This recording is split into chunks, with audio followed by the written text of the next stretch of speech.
All right, Jordan. The season is not yet over, but Clemson, I guess, has officially announced his first offseason hire in the coaching staff, or the first offseason changing of the guard in the coaching staff, however you want to say it. Strength and conditioning coach Joey Batson obviously announced last spring that this would be his final season.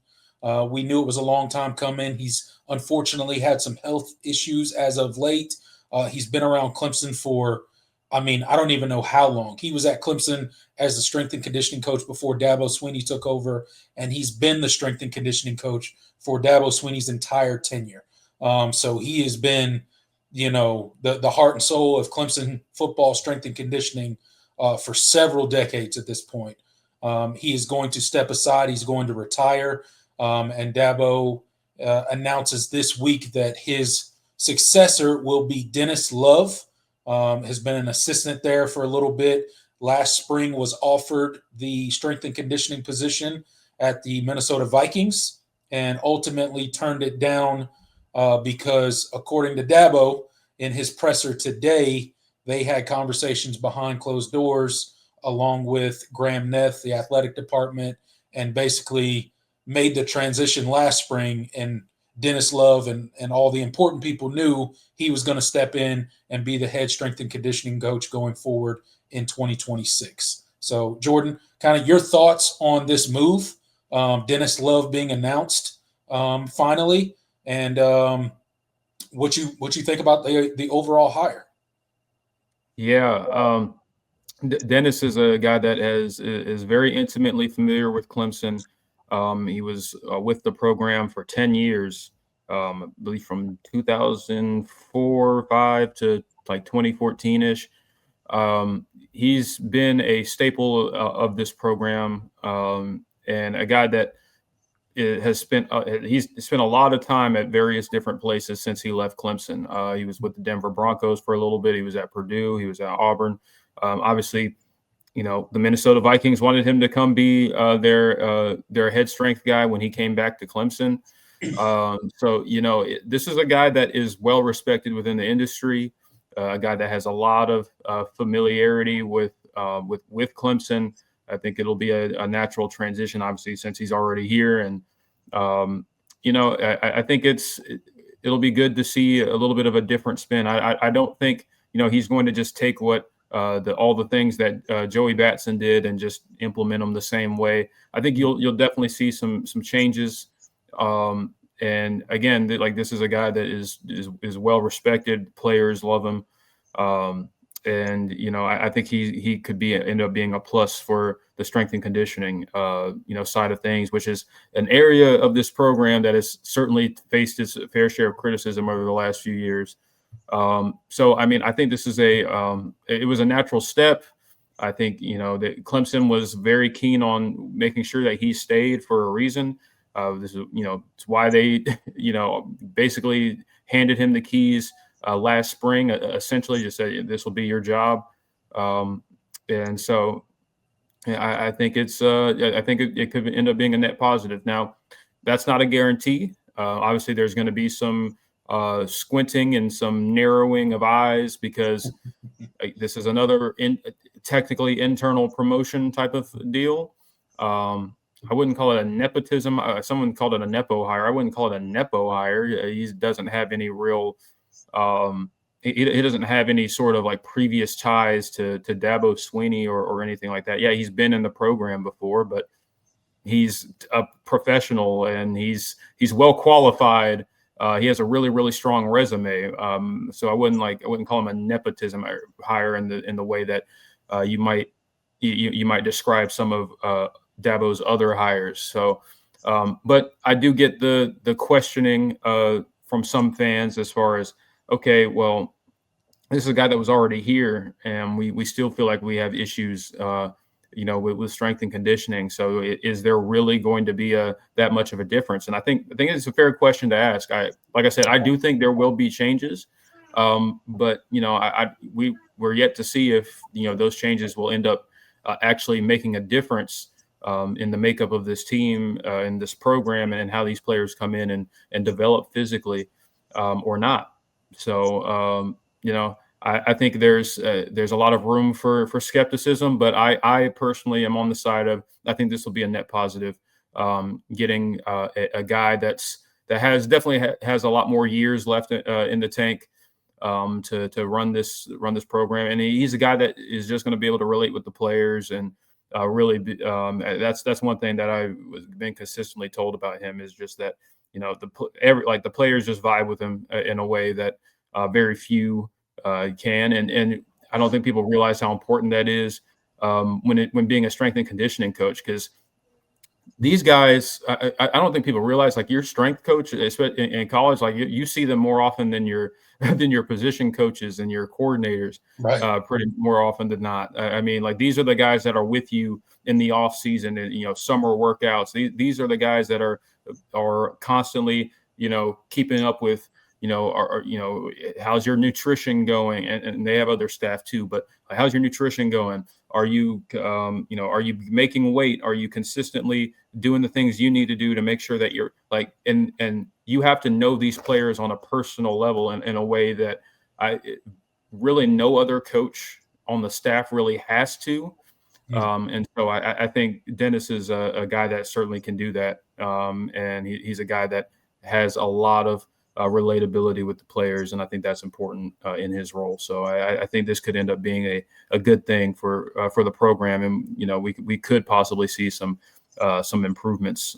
I'm not gonna guarantee it's gonna happen overnight, but I think just a fresh perspective, a new face at running things as great as Joey Batson is, and as tenured as he is. I think it was certainly time for a change, and it's unfortunate that health was what forced the change, and I hope all of that works itself out for him, because Joey Batson is a phenomenal human being, and a great coach himself. So it's bittersweet, but I do think for the program, going forward, it could stand to benefit from having a new face running things. Yeah, absolutely, Jordan. We've talked about this, going back all the way to spring of this season, and how important this was going to be for Clemson. And it's really an underrated position. Not a lot of fans don't talk about it. The media doesn't talk about it. Like, strength and conditioning coach is not really this glamorous out in the front as far as media and fans go kind of position. But really, much like you described it, it's probably, if not the one of the most pivotal coaches and coaching hires that you can have for your program. And I think that's very true when it comes to the Clemson Tigers as we transition to spring here soon and into the 2026, prepping for the 2026 season. And I think Dennis Love is going to be a big part of that, right? You kind of laid it out there. That's the coach that spends the most time of any coach on your staff with your players. And he's in charge of so many things. You talk about his work with the nutritionist, with the body composition guys, the workout plans. He's literally the guy that instills both mental and physical toughness for your entire football team. This is the single guy that is at the head of what makes that work, right? Of course, he's got a lot of assistants and a lot of, he works with the nutrition staff and all this stuff. But that's the guy that sets the tone. That's the guy that lays out the philosophy for how mentally and physically tough your team is going to be, right? And I think that's been a part of the Clemson program that has been lacking in recent years. And I don't mean that as a shot to Joey Batson at all. I think he was absolutely, you don't spend that long at a single job if you're not really good at what you do. Joey Batson was an amazing strength and conditioning coach. But there comes a natural point in time where it's kind of run its course, right? And I think it did with Joey Batson. And, to your point, unfortunately, he had some health issues. And, we all, thoughts and prayers to him and his family. And I hope that, everything's great and he continues to be in great health. But I do think this is an important transition for the Clemson program. And Dennis Love is a guy that's obviously been sought out. Most recently by the NFL, the Minnesota Vikings wanted him as their head strength and conditioning coach. So that means he knows something. That means that he's probably pretty good at his job if an NFL franchise comes calling and wanting you to be their head guy for strength and conditioning, right? So I understand, much like you, Clemson fans being somewhat disappointed that it was an internal hire, that it was a promote from within situation for Clemson. But this guy's been around. He's got a great resume.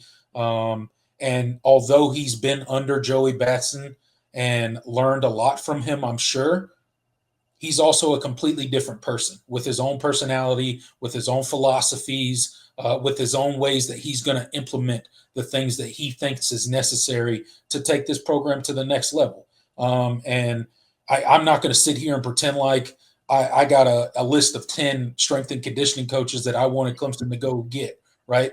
Like let's not sit here and be like, we just know all these great strength and conditioning coaches throughout the country, and I really wish Clemson would have went and got this guy, right?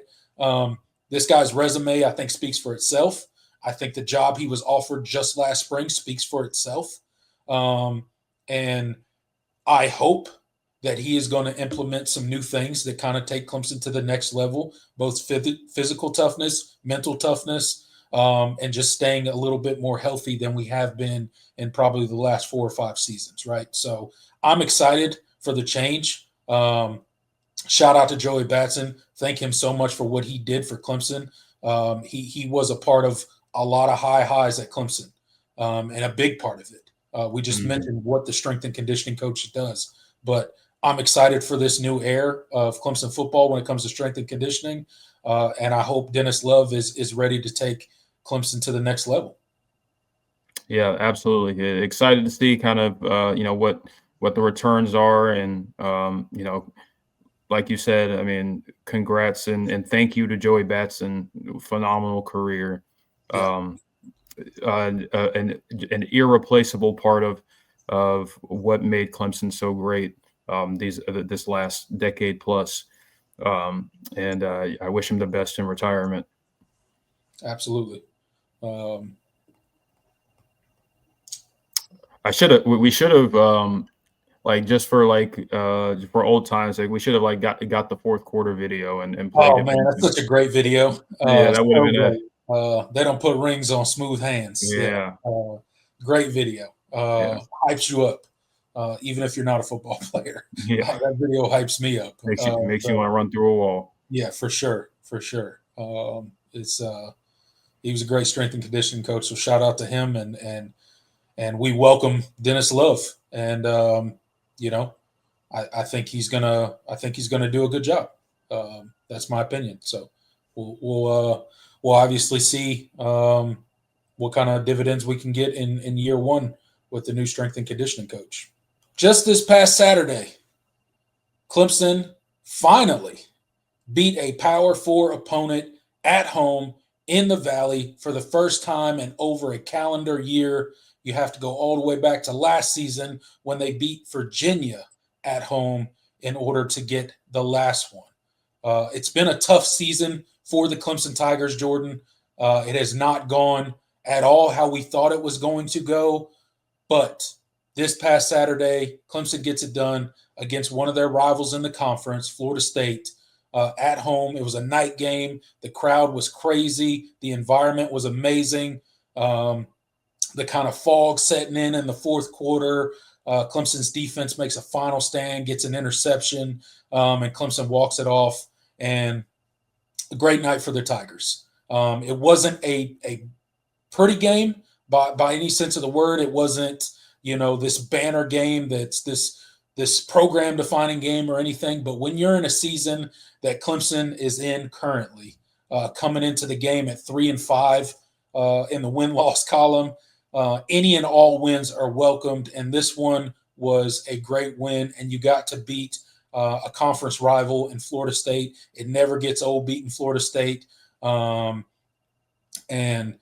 it was nice to see kind of just a game where you could be proud of the team, right? They pretty much played, for good portions of that game, complementary football and offense and defense. The defense did much better than they did a week ago. The offense got it done when they needed to get it done. You would have liked to see them close it out a little bit better in that fourth quarter, but again, enough to get the job done and a much needed win for the Tigers. If they did not win this game, Jordan, they would have gone an entire season without beating a Power Four team at home, an entire football season. They also would have lost their fifth home game of the season, which would be the most maybe ever. I don't know. Yep. So they avoided a lot of disastrous stats, if you will, by winning this game against Florida State. And a Florida State team that, they're not having the season that they wanted to, certainly not the season that we all thought they were going to have after week one, after, blowing Alabama off the field physically. But your thoughts on the Florida State game, as we've had a couple days to digest it, go back and watch some pieces of it. Your kind of thoughts on Clemson's performance in that game and what the win meant. Yeah, I mean, I think I'll start with just, the game was an improvement in a lot of respects.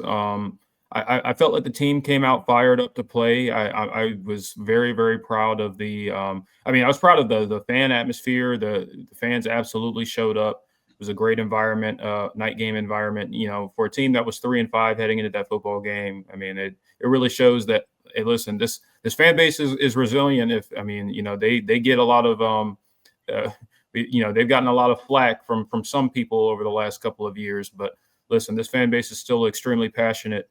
They love this football team. They love this football program. And I thought they did a really good job showing out and making it an intimidating environment for Florida State.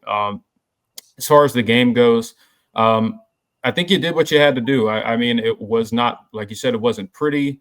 Certainly there were opportunities left on the table. There were things I wish they would have done a little bit differently. And you benefited from Florida State kind of shooting itself in the foot in some respects.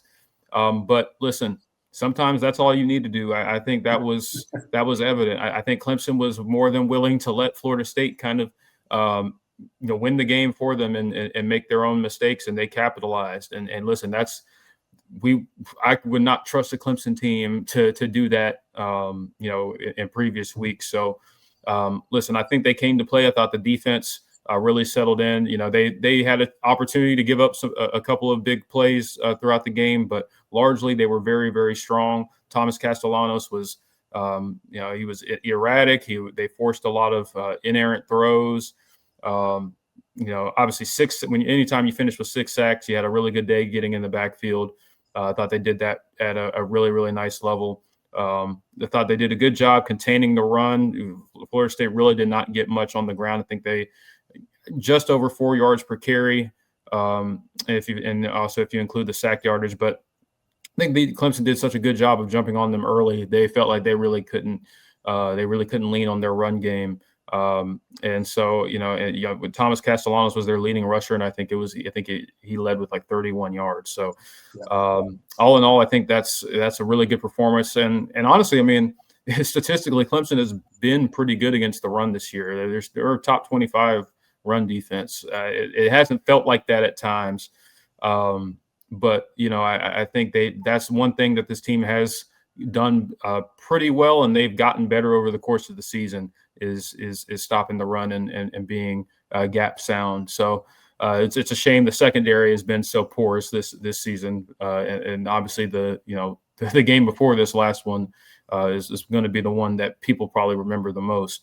But I think it wasn't a perfect effort on all respects, but they were opportunistic. They took advantage of the opportunities they were given, and they kind of held on and rode it out in the second half, and got out of there with a win against a team that I was worried they would get a lot more production offensively on this defense. it was good to see them just kind of bow up, especially in that second half. So good team win. I don't think it was a mark of something like trend, like I don't know what the word to use. I don't think it's a mark of something like a shift. Like they're all of a sudden this team has figured everything out and they're about to go on a run and win out. I do think this team still has a lot of issues, but again, that was a team that could have, that could very easily have beat you. That you won by 2 touchdowns. So I mean, I can't complain too much at this point when you're in a season where you're 4-5 and you hadn't won a home game against a Power 4 opponent all season. So we'll take the wins where you can get them. Yeah, absolutely. Look, I mean, you look at the game and there's plenty of places where you can improve, right? There were still busted coverages. And you mentioned it. Clemson was very fortunate on defense and was gifted some drop passes by, Florida State wide receivers. They were also gifted some bad throws on Tommy Castellanos' part as well. So there were plays for Florida State that were there to be had on this Clemson's defense. They just didn't capitalize. And honestly, as frustrating as that is still to watch on tape when you're going back and rewatching the game, it was about time for Clemson to catch some breaks, right? It's been a tough season, specifically in the secondary for that defense for a lot of the season, right? And it was nice to see some young guys step up. Corey and Gibson, I think, kind of he was awesome. Possibly had a light bulb moment on Saturday against Florida State. That remains to be seen. We'll see if he can continue that this week against Louisville and continue that for the rest of the season and really see some growth out of him. We need a guy at the nickel position, right? We need a guy to step up in that position and do some work. And safety is another position where we need guys to step up. I just don't think it's going to happen this season, right? But again, there were opportunities missed, right? I mean, you talk about even the Clemson offense, right?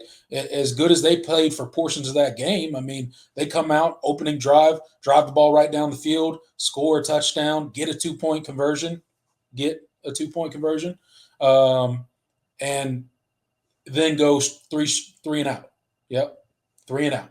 Yep. 3 and out. 3 straight 3 and outs after that. So there were points and times where the Clemson, the 2025 Clemson team was definitely still there, but they had their moments and they did enough to win the game. And like you mentioned, when you're having a season like this, it's just nice to go out against another team and pretty much control the entire game. And that's kind of what Clemson did. So good win for the Tigers. Nice to see Cade Klubnik out there making good decisions. He's been, for as bad as he started the season, he has cleaned up his play. Like, we got to be fair. He's been one of the best statistically since he's come back. He's been, not even since I guess going back to the North Carolina game. Yeah. And obviously the one game he missed, but through that stretch, he's been one of the statistically one of the best quarterbacks in college football from an efficiency standpoint. I think Ross Taylor put it out. He's third since October 1st, I think, in passing efficiency, like in the country, third. Yeah. So I mean, if you're going to criticize him in the beginning of the season, when he's cleaning it up and making much better decisions and protecting the football, you got to give him his kudos as well. And he's also battling injuries. We didn't even know it, but last week was about his a thigh contusion. Basically couldn't walk, couldn't practice. Was just ready to roll game day. Essentially was his thing last week. And Dabo in the presser today said he's much better this week. So hopefully that's the case. But I mean, he's gutting it out, man. He's he's out there. He's giving it all he's got, and you got to respect that. And he's making good decisions. He's taking care of the football, and that was good to see on Saturday. I wasn't sure if he was going to be able to escape some pressure, but he certainly did. I mean, I don't know how he keeps doing it, but he's out there gutting it out, and it's nice to see some of the young guys coming along. Gideon Davison looking really good. So overall, I think a really good win for the Tigers, and a win that Clemson needed. Oh yeah. You needed to do that in your stadium. It was your last opportunity in a night game in the Valley. The fans showed up. They brought the energy, and thankfully, this team finally rewarded the fans with a win at home and something that they could really be happy about walking away from the stadium Saturday night. Yeah, absolutely. Cade hit the 10,000 yard the career yard mark in that game. He's the fourth Clemson quarterback to do that ever. So congrats to him. I think he's maybe a couple hundred yards away from passing Trevor Lawrence, which is kind of crazy to think about. But yeah, statistically, Cade has a chance to finish out here pretty strong, and it's his overall career has not